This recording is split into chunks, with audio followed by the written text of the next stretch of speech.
At the top of Thomas's branch line, there is a tramway that leads to a quarry.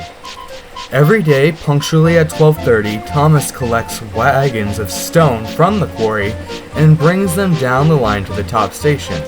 He then brings them and other wagons down to the junction. For some distance, the track runs next to the road. Thomas is always most careful until the road crosses over the track and continues through the hills.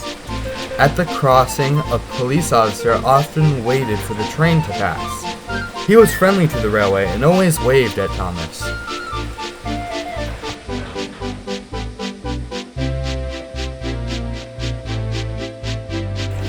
One afternoon, Thomas came into sight of the crossing to find his friend was gone. He had retired and a new, larger policeman took his place. Thomas expected the new one to be as friendly as the old one when he whistled by. The new policeman wasn't friendly at all. He whistled angrily at Thomas and motioned for the train to stop. He was red in the face as he came up to the front of the train. "Good afternoon, officer. Is anything wrong?" "Why, out there is." "Impossible. We're meant to go through here right now.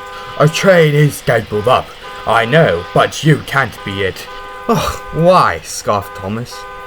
"Because," grunted the policeman, "you don't have cow catchers and side plates on." "But I don't catch cows, sir."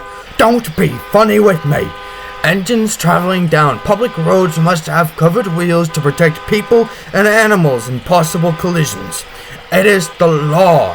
Since you don't, you are endangering the public. But more importantly, you're breaking the law." "Rubbish. We've been down this line hundreds of times and it's never been a problem before." The officer turned purple. "That makes things worse." He wrote in his book, "Regular lawbreaker." He ordered Thomas to reverse back to the top station.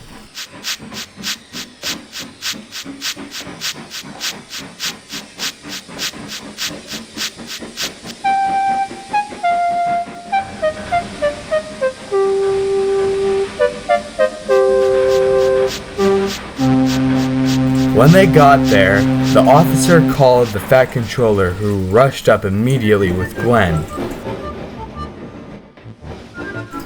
When Glenn dropped him off, he spoke to Thomas.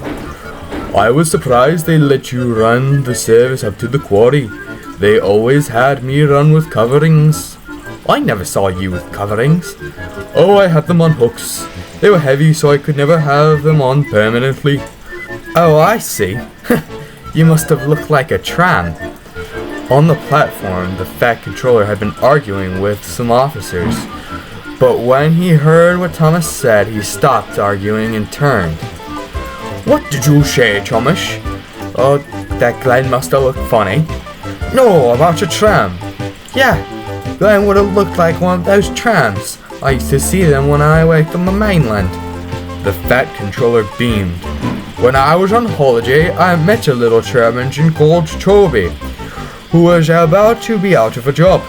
I told the manager I would buy him as soon as I found a purpose for him.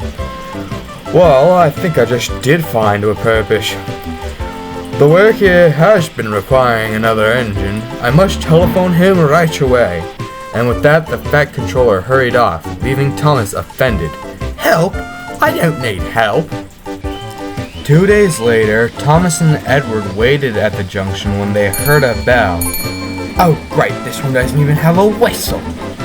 The fat controller greeted Toby warmly. "Toby, welcome to my railway.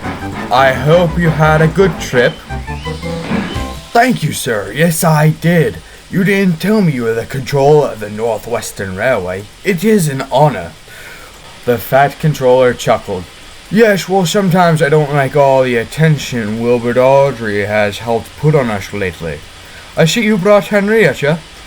"Yes, sir. The station master said he wanted to turn her into a hen house. That wouldn't do, sir." "Oh, no, of course not." Toby made the rowdy stone trucks behave better than Thomas did. However, Thomas wasn't accepting it of Toby at first. Even after Toby rang his bell and scared the officer that had ridden Thomas up, Thomas remained skeptical. It wasn't until Toby proved his worth that Thomas began to respect him. But that's another story.